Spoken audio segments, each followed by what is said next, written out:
Nicodème Abia 2018, alors que le pays était à nouveau plongé dans une crise politique, l'opposant Nicodème Abia, président du parti Les Démocrates, observa une grève de la faim pendant des jours devant l'ambassade du Ghana, pays facilitateur dans le dialogue politique. Il réclama la libération de plusieurs militants arrêtés et jetés en prison par le régime en place. 5 ans après, le parti commémore l'événement. Au cours d'une conférence de presse samedi à Lomé, le parti trace de nouvelles pistes à Faure Gnassingbé et aux acteurs sociopolitiques du pays. Déclaration liminaire du parti politique Les Démocrates. La roue de l'histoire tourne inexorablement, et seuls les profanes ne peuvent pas la jauger pour en faire un postulat pour les générations futures. Nous ne sommes pas de ces profanes pour laisser les Togolais périr continuellement dans les mains sanguinaires de la dictature qui nous régente. Pour nous reprendre, nombreux sont aujourd'hui des Togolais qui, fatigués du poids de cette dictature, ne croient plus en un lendemain meilleur. Ainsi vivent la quasi-totalité des citoyens dans un stoïcisme qui redonne du poil au régime qui évolue avec le soutien de l'oligarchie occidentale. Pour cette classe donc, il n'y a plus d'opposition au Togo. Il y a matière à leur donner raison puisque des opposants déclarent eux-mêmes publiquement et devant des caméras qu'ils sont corrompus par l'argent du pouvoir derrière lequel ils courent. Il faut ouvertement les comprendre qu'ils visent leurs propres intérêts et non ceux du peuple. Au demeurant, ce régime trouve sans difficulté le boulevard d'imprimer le cachet de la tyrannie hitlérienne. Et c'est sans pitié que la population togolaise est traitée. Les citoyens togolais aujourd'hui sont victimes de toutes sortes d'exactions. Autrement, nos droits sont violés et bafoués dans presque tous les domaines. Radiation arbitraire de la fonction publique des enseignants, inflation non maîtrisée des prix des denrées alimentaires et autres, dysfonctionnement de services des sociétés étatiques comme la CEITD, coupures récurrentes d'électricité et de l'eau, sommation d'acquisition d'autorisation d'exploitation de forages et Wifi-zone, moins coût élevé de la communication, moins insuffisance de personnel dans nos hôpitaux et manque de matériel font de ces derniers des mouroirs. Insalubrité et inondations récurrentes à Lomé et dans certaines agglomérations de l'intérieur, moins incapacité pour l'État de doter les services déconcentrés et décentralisés de locaux. Moins au plan sécuritaire, le terrorisme demeure toujours dans le septentrion malgré l'état d'urgence déclaré depuis 2 ans et les investissements militaires consentis par le gouvernement à travers le budget togolais.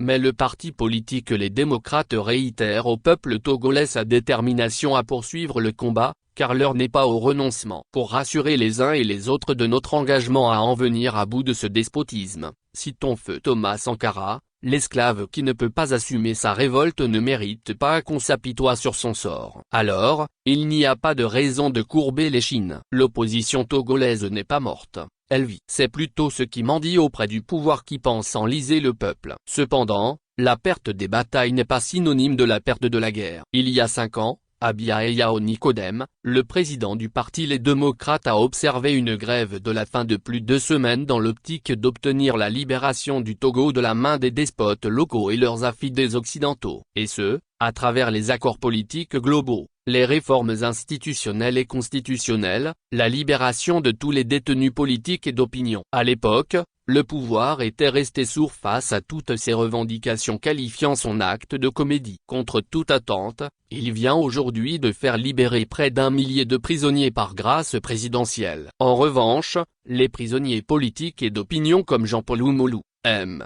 Aziz Goma, Toby Dodji Akakpo, chef traditionnel de Kpotemé dans le Bas-Mono, Pachag Gnassingbé, et se croupissent toujours dans les geôles de Lomé et de Kara. C'est la politique de 2 poids 2 mesures. Ça doit cesser. Gravissime est toujours la politique nihiliste de Faure Gnassingbé. Vous imaginez-vous que le gouvernement togolais empêche encore à cette heure les activités politiques de l'opposition et entretient ainsi un silence inquiétant? Dans le même temps le RPT-UNIR effectue librement ses va-et-vient politiques sur toute l'étendue du territoire national. C'est injuste. À présent, on chante le panafricanisme dans notre pays, et le président de la République se targue le luxe d'en être le chantre. Pour preuve, évoquons le récent sommet Lomé Peace and Security Forum qui a drainé à Lomé 15 pays africains dont ceux du Sahel. Disons au passage que c'est le Colin Maillard de Faure Gnassingbé pour se maintenir au pouvoir à ad vitam aeternam. Nous nous insurgeons contre ce paradigme, car c'est du bluff pour abasourdir davantage le peuple déjà trop meurtri. Pour nous,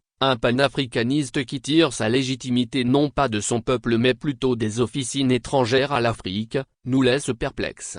Le grand danger qui guette le Togo aujourd'hui et qui n'épargne personne, voire les pays de la région ouest africaine est le terrorisme au nord de notre pays. C'est une vérité de Polichinelle, c'est l'œuvre des puissances étrangères qui ambitionnent de relocaliser leurs troupes du Sahel dans le golfe de Guinée, en particulier les pays côtiers dont le Togo, notre pays.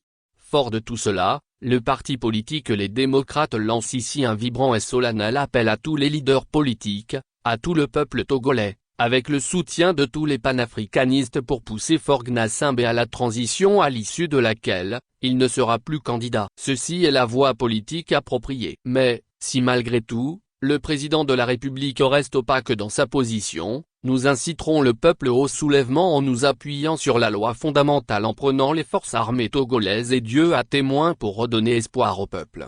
Tchoko à Blodé, fait à Lomé, le 4 novembre 2023. Pour le parti politique Les Démocrates, le président Abia Yao Nicodème,